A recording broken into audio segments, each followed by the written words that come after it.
that one. Super duper. Good evening, everybody. Okay, two or three, I think, smallish things. I always say that ends up being longer than I expect, but two or three smallish things. Um, I think I mentioned last week, not that it really makes that much difference. I've been reading some more David Hawkins books. He's got, I say I mean, he died 13 years ago. His publishing house that he published his books through have released lectures that he gave, and they've transcribed them and put them into books. And they're actually much easier to read than his original volumes. Oh, they're on the shelf below that one. But they're kind of more easy to read because they're him talking and they're not kind of designed and to be a book. So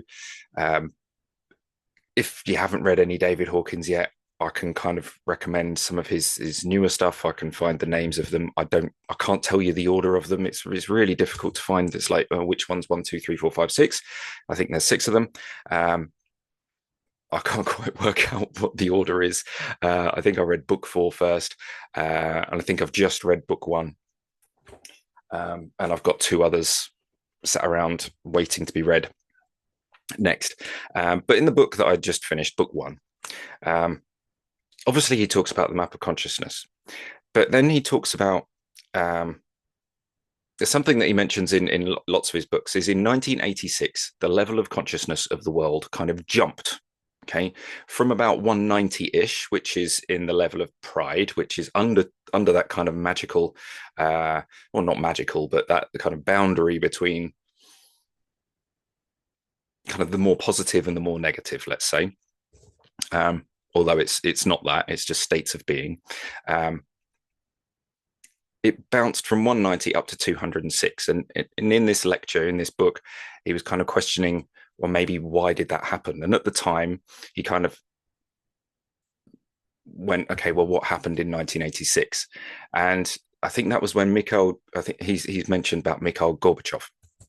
And what he said he did was he calibrated, muscle tested what was the level of Mikhail Gorbachev. Okay. And he did it not by chakra, but he said Mikhail Gorbachev's heart chakra calibrated at over 540. And 540 is the level of joy.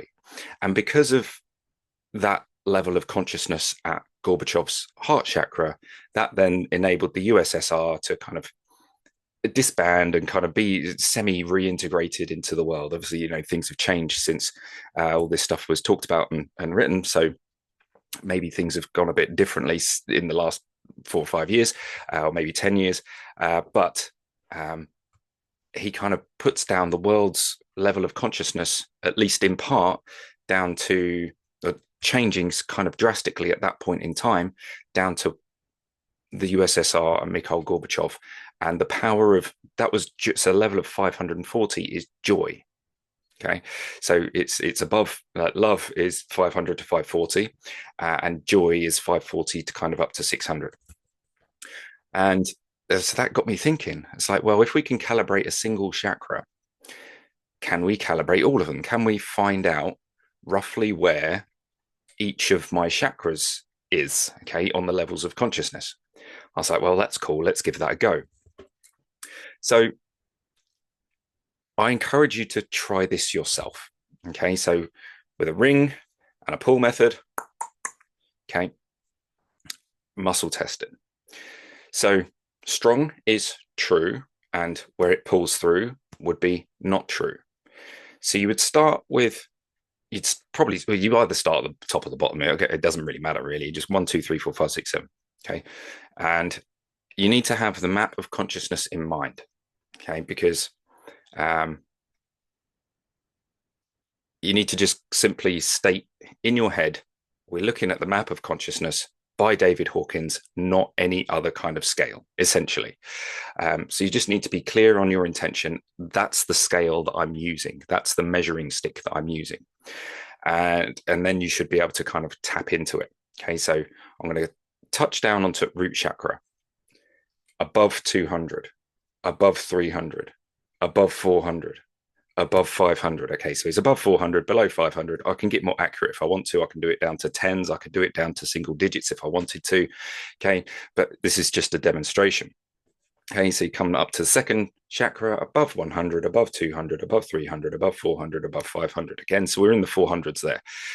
Okay, very high, fantastic. Okay, when I'm testing myself, I kind of take it with a pinch of salt, because it's like, am I really that accurate when I'm thinking about myself? I don't know.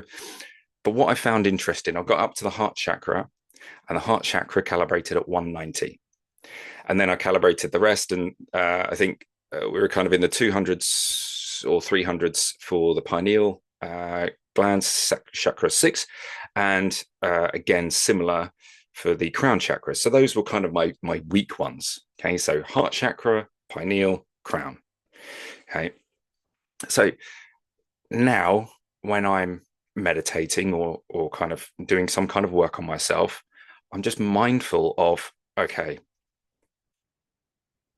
I'm aiming here at the heart chakra. Okay, there's kind of like literally the center of what we would call love in our bodies. Okay, so that's where we kind of feel love and those kinds of things. But it's also where we deal with fear. Okay, our lungs, our heart, our cardiovascular system has a lot to do with fear.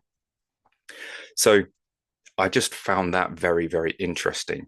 And I only read that yesterday. So I've just kind of tinkered around with it a little bit, like last night in bed, because I read that statement, I think, when I was reading in bed before I went to sleep. Tinkered with it a little bit then, tinkered with it a little bit this morning. I haven't really done much else with it.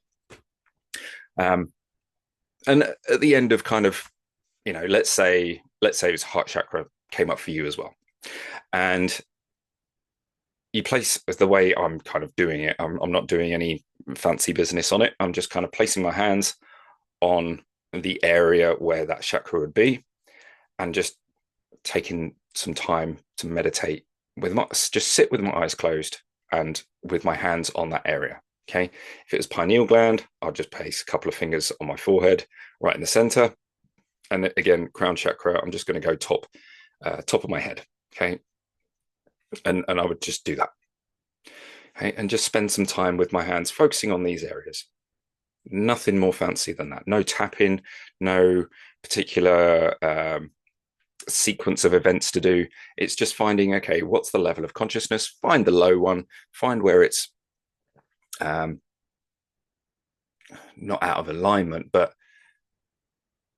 essentially weak, for want of a better word, and focus a bit of time and energy on that area. And so muscle testing can help you do that. Okay, really simple.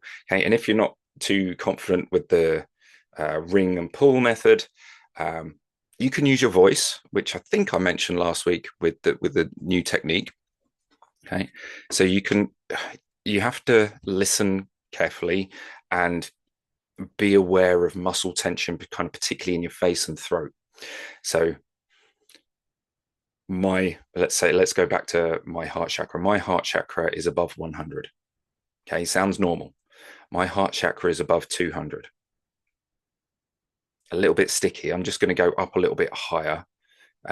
My heart chakra is above 250. My heart chakra is above 3. Okay, so it's not above 300, but maybe now it's above 250.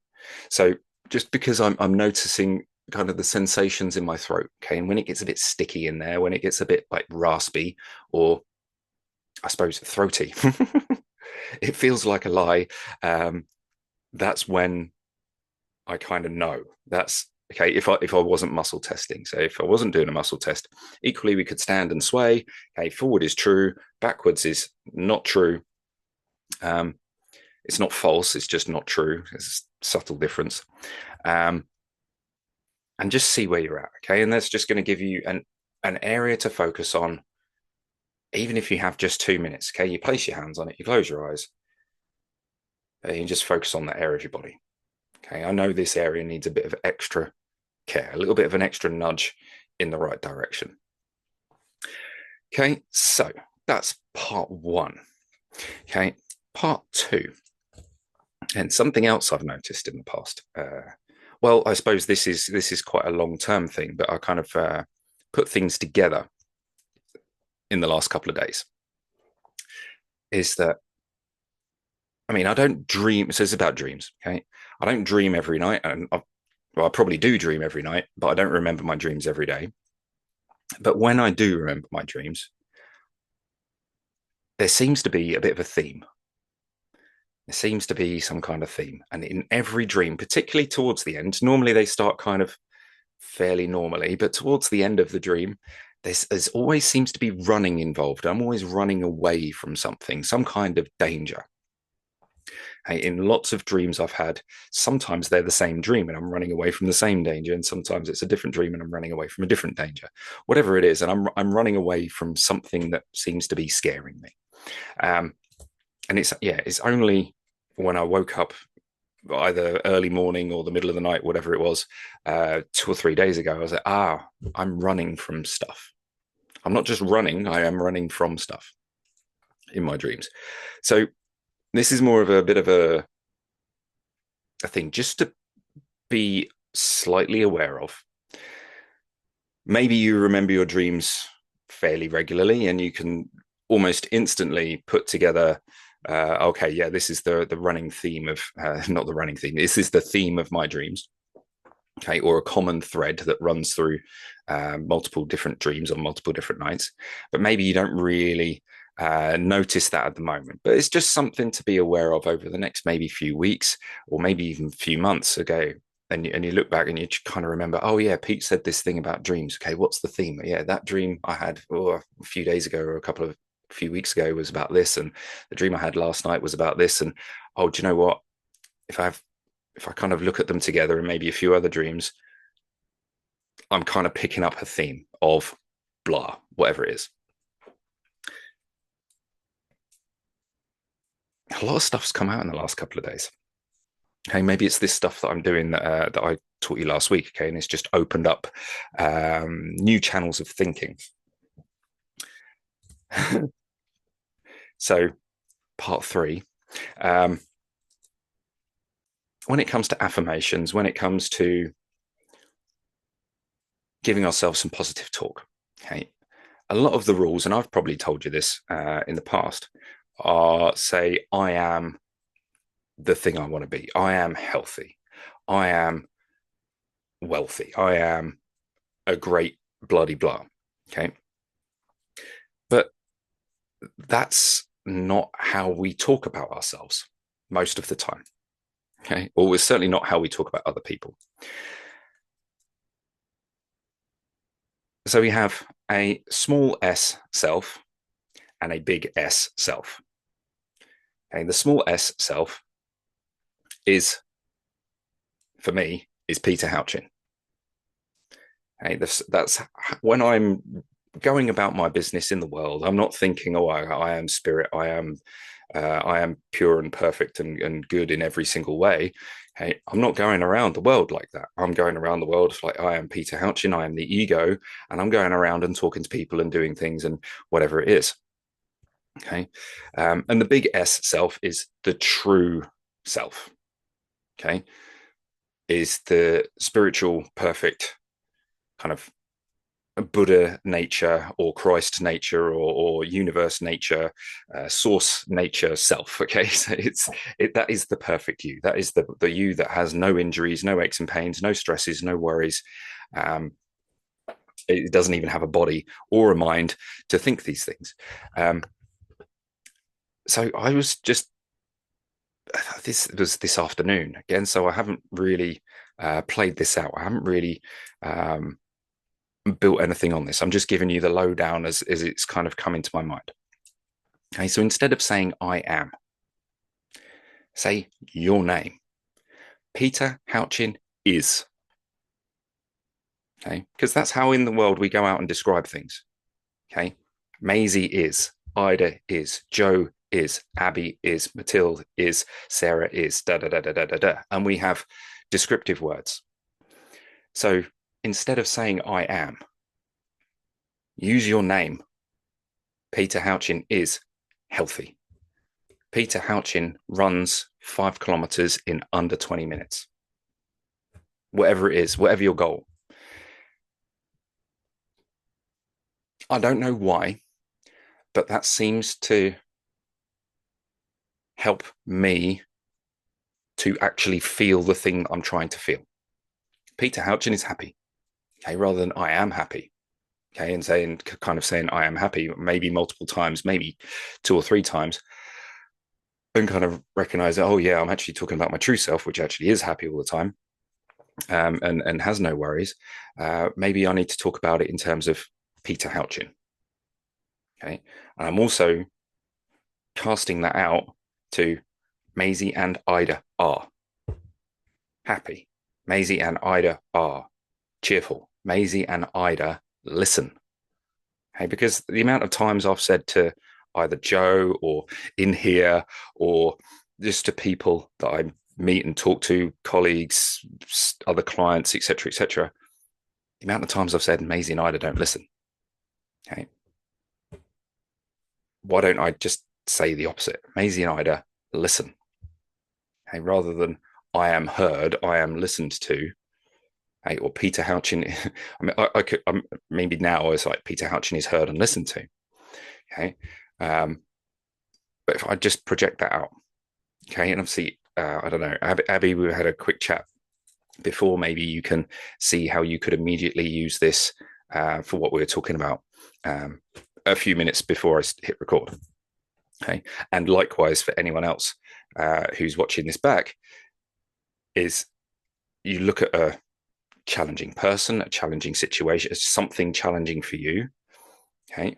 Peter Houchin has healthy knees. Peter Houchin has great legs. Okay. Peter Houchin is beautiful and wonderful and handsome and kind. Okay. Give yourself a big tick in the boxes. Okay. Why not? Okay. And eventually, the plan is that it becomes true.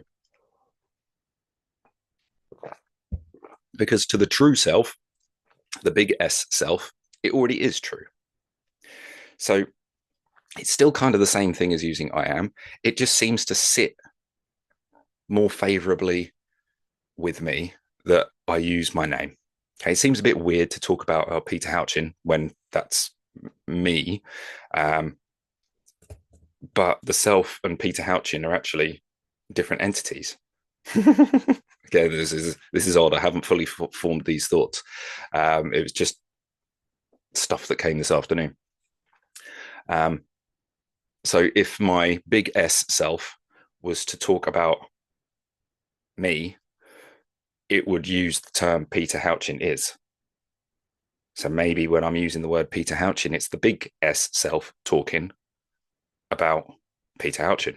Okay, the ego, the small S self, the thing that I see in the mirror. Because the thing that we see in the mirror, the things that we experience are just perceptions. They're just stories that we've told about ourselves. So what if we start changing the story about ourselves by not by using I am, but by using your name? Okay. Worth playing with, worth toying with, worth having a go at. Okay. Pick a list of things that you want for you. Pick a list of things that you want for your immediate family, closest friends. Pick someone who's not doing too well at the moment with work, with life, with their health. Say their name is healthy. Say their name is absolutely freaking loaded right now. They've got a perfect job. Okay. Whatever their name is, has the thing that you think they want or the thing that they've told you they want, they have it. Okay. They've got that BMW, they've got the house, they've got a nice job, they've got a great relationship, they've got all the good things that kind of we all kind of want in life. Nobody wants to be normal. Nobody wants to be average. Nobody wants to be kind of less, certainly not less than average. Nobody wants to be morbidly obese. Nobody wants to be unfit, like completely unfit. Everyone wants a certain amount of like, physical freedom through physical strength. So if you know someone who's a bit infirm, you know, they struggle with strength, they struggle with their joints, they struggle with pain, struggle with whatever, say their name just in your head. Doesn't have to be to them, just in your head. in a quiet moment, deny what our senses are telling us, because our senses are only telling us a tiny part of the story. Hey, our brain is filtering out immense amounts of information, and we're only picking at like the tiny bit. Okay, oh, that person, they're in pain. That person, they're sick. That person, or they're not a nice person. Okay, so do it with people you don't even like. Okay, Donald Trump is a great person. Okay, maybe he's really nice. Donald Trump is nice. Donald Trump is a smart world leader. Okay, you never know. Just by this is the butterfly effect. This is something. So the butterfly effect is something about 3 days ago, 4 days ago. I was thinking about talking about tonight.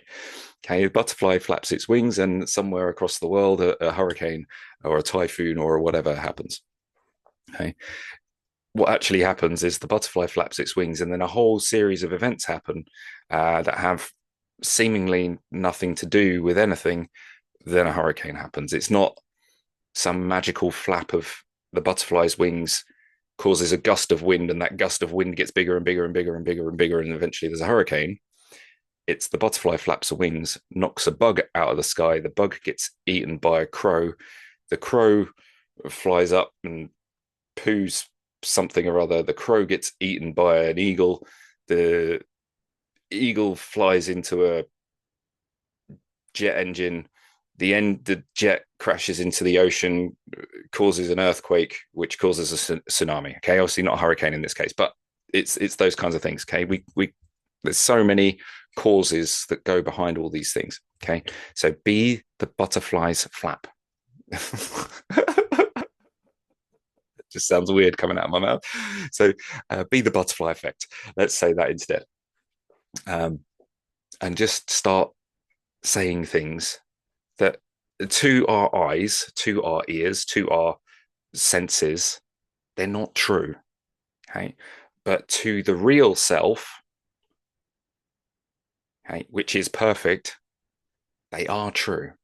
So that person you see walking down the street with a limp, they're actually not injured. Okay. Just say that person is healthy. Okay, say it in your head. Okay. And that's just a tiny little flap of the wings of the butterfly. And that doesn't necessarily change things in that instant. It may. Um, the person suddenly drops their crutches and starts walking normally. That would be amazing. But what that might set in place is a chain of events that leads to this person being able to walk normally. You may perhaps never know, especially if you don't know this person. They're just a random stranger walking down the street. Okay, you are healthy. You are perfect. And just by doing that, that's essentially sending out positive thoughts to and about people. So, worth a go, worth a play. If nothing else, it's a bit of fun. And our life gets better with a bit of fun, to have a bit of joy, to have a bit of joy. I suppose it's fun to do these things, and if nothing else, you feel a bit better because you've had a little bit of fun.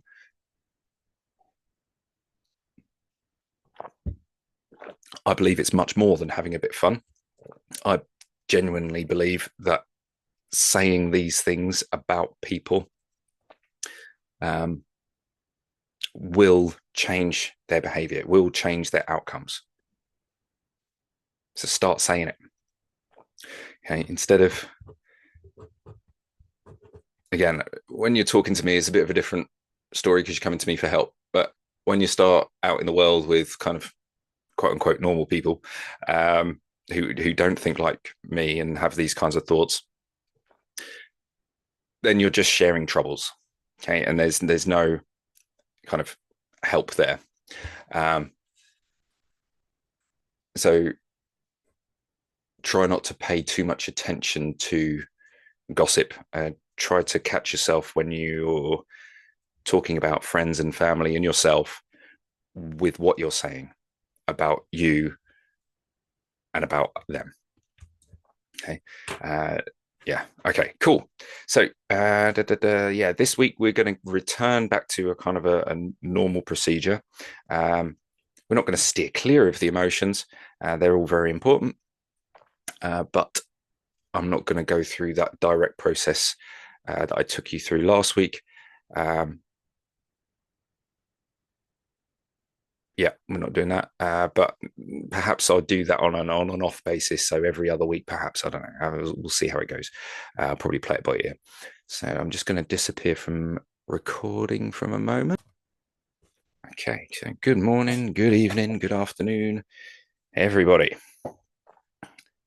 If you have not already, find yourself somewhere quiet, calm,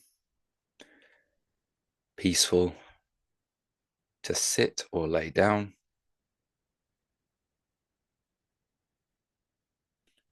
And take a few deep breaths.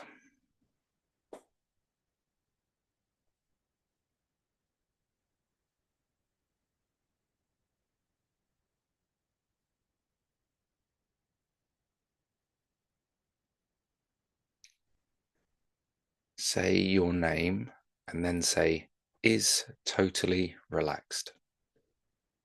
So for me, Peter Houchin is totally relaxed.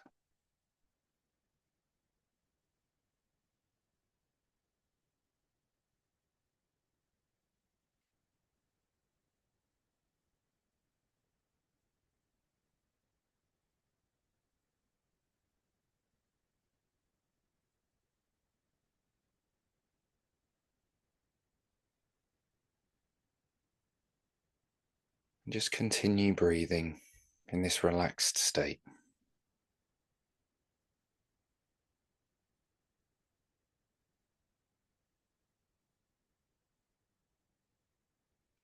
Think about what attributes and qualities that perhaps you have already, or perhaps you feel like they're smaller parts of your personality that you'd like to grow. Or perhaps there's something you feel like you don't have. You don't need to have an entire big long list. Just a few in mind to begin with.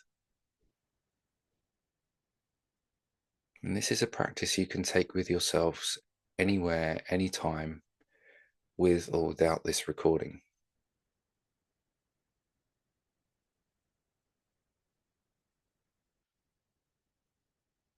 So as discussed in the video, which if you haven't seen, we'll go through a little bit of now.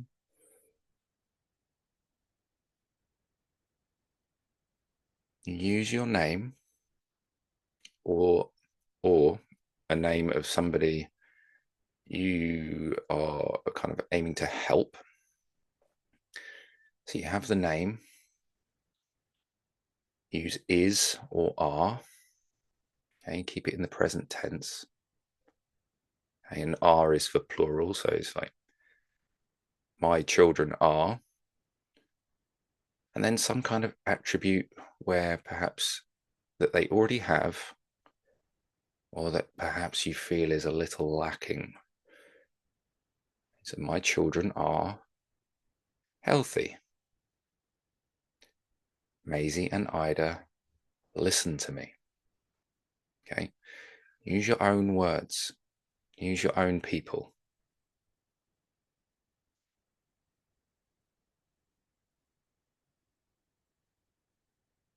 Use healthy, happy, wealthy, rich, kind, compassionate. Just a few ideas. You might have many more.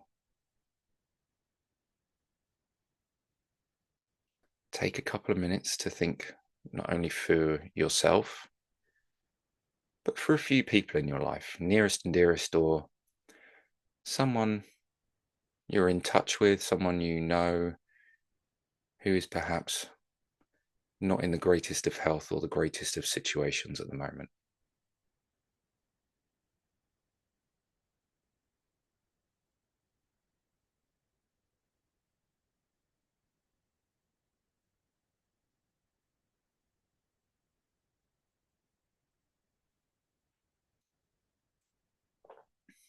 Remember to use the present tense.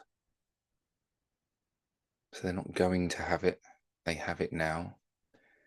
There is an isness. They are it already. Because you know the truth that they are already perfect.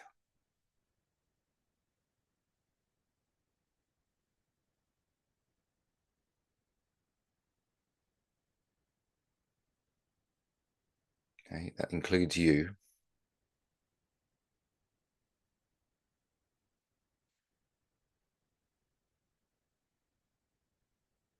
Peter Houchin has pure confidence in your ability to do this.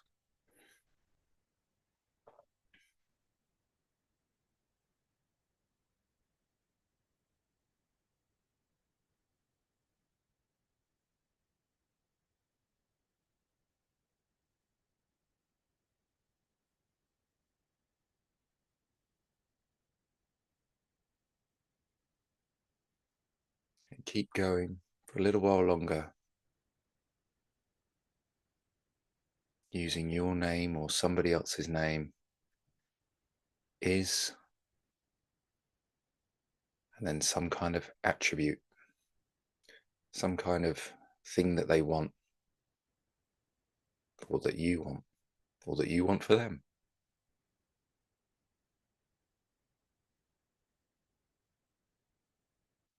This here right now is creating a butterfly effect. You don't know how the hurricane, the creative hurricane, is going to occur. You don't know when the creative hurricane is going to occur, but by flapping your wings, by stating a truth that they have everything they need, everything they desire, or everything that you need and desire,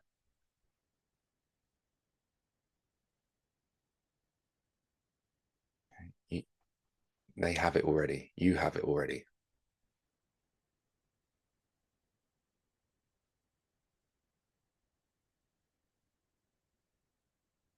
It's already there.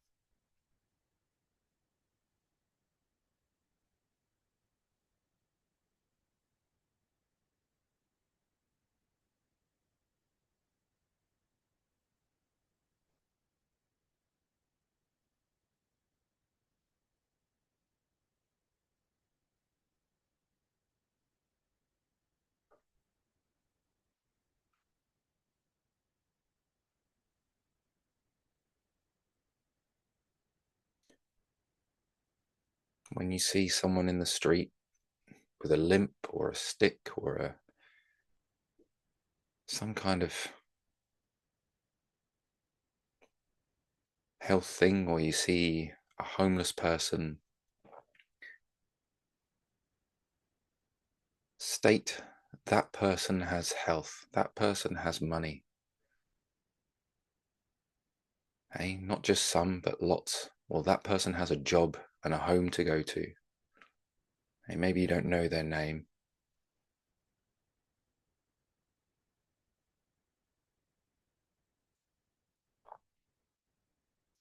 And in that way, in that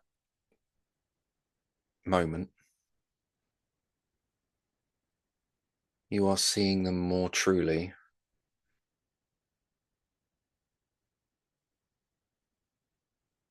by giving them the money, by giving them the health, by giving them the home and the job, or whatever it may be that you think of in that moment. What you think is a lie is actually more truthful than what you're seeing with your eyes, hearing with your ears, or smelling with your nose and tasting with your mouth.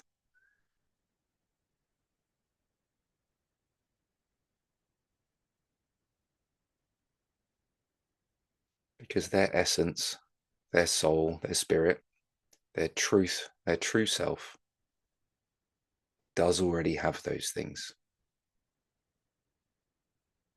So even though it might feel like a lie coming out of your mouth or that thought going through your head, it's actually more true than what you see.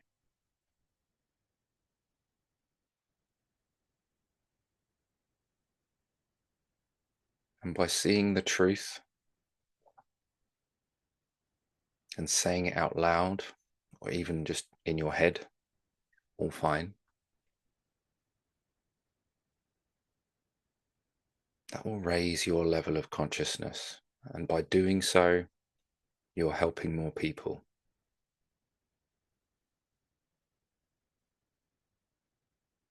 Even if you raise your level of consciousness by only a few points in your lifetime, that is a significant step for mankind.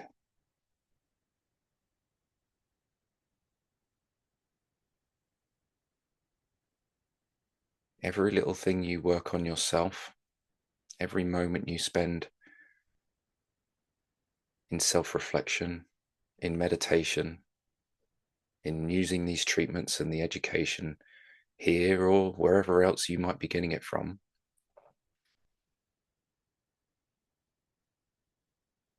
that helps not only yourself, but the rest of the world.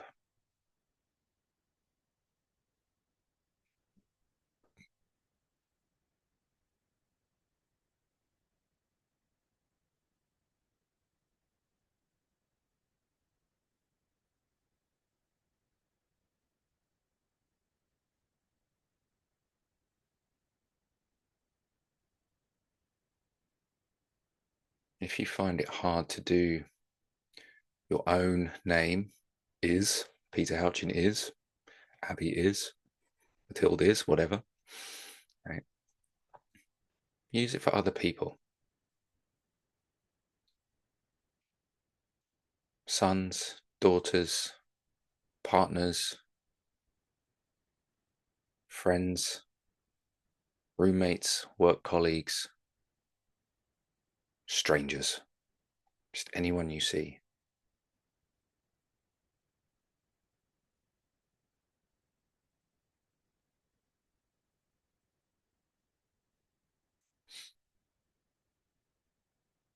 Okay, let's say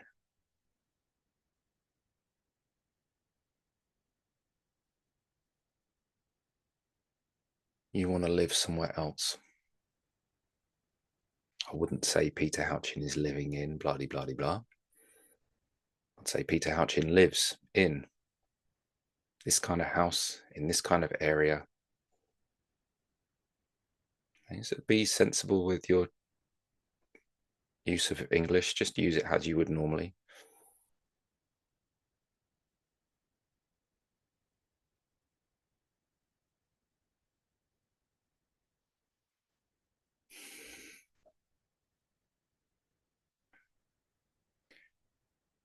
So let's get into a more relaxed state. And use your name is more relaxed than ever before.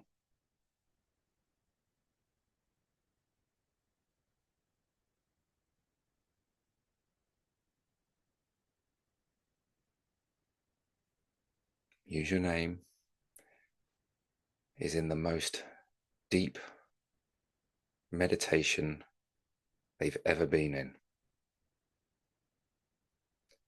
The most transformative meditation ever.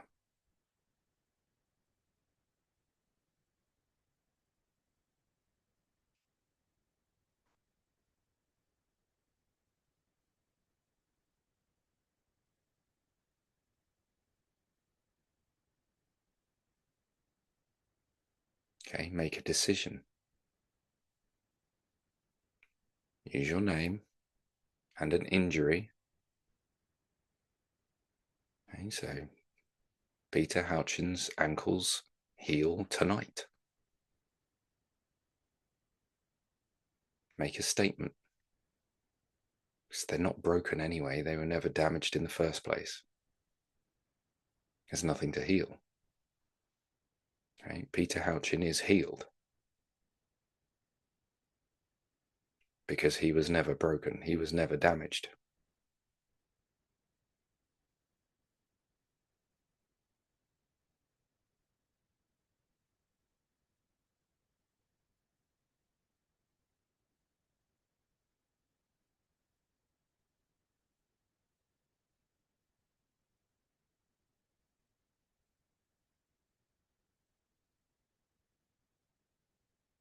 And just stay with that. Stay with saying your name is, has, lives in, wins, succeeds.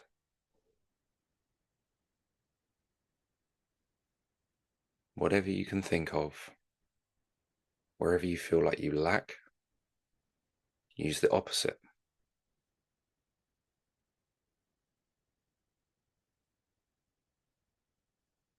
Because the opposite is actually more true.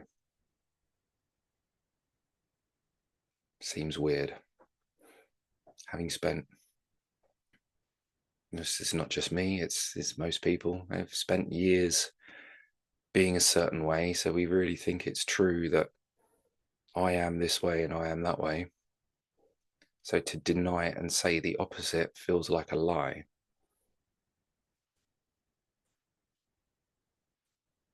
But to the big S self, it's true.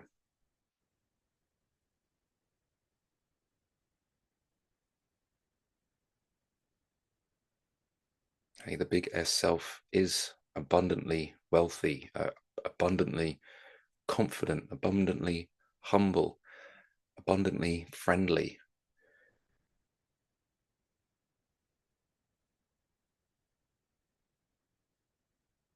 It's abundantly healthy. It has all kinds of, it has everything you could ever want.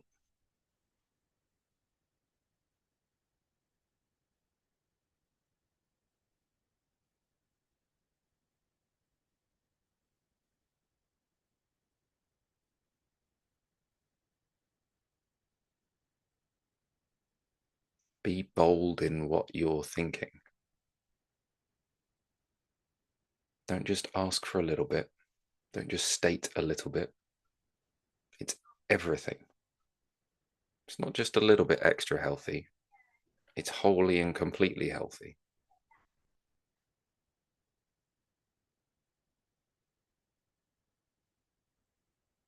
It's not gradual improvement. It's really, really, really fast improvement.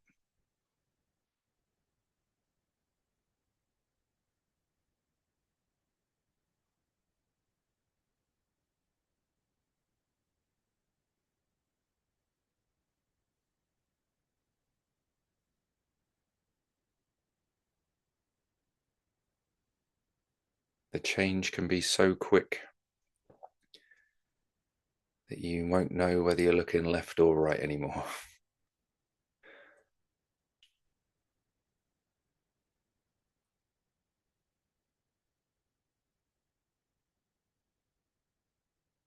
Use your name, has no fear. Okay, so name has no fear, is only love and light and truth. It's only love, light, and truth.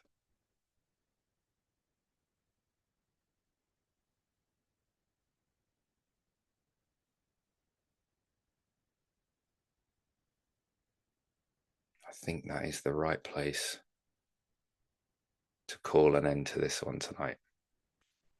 Okay, we'll repeat it one more time. Use your name is love, light, and truth. That's just about the highest you're going to get.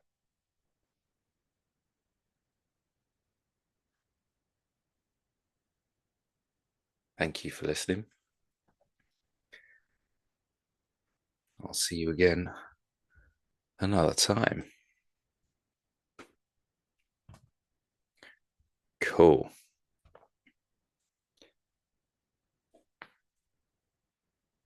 Abby, how you doing? If you're still here, if you're awake, if you're conscious. Yeah, that was good. Mate, yeah, making so treatment wise. Oh, I'm still recording. Hang on.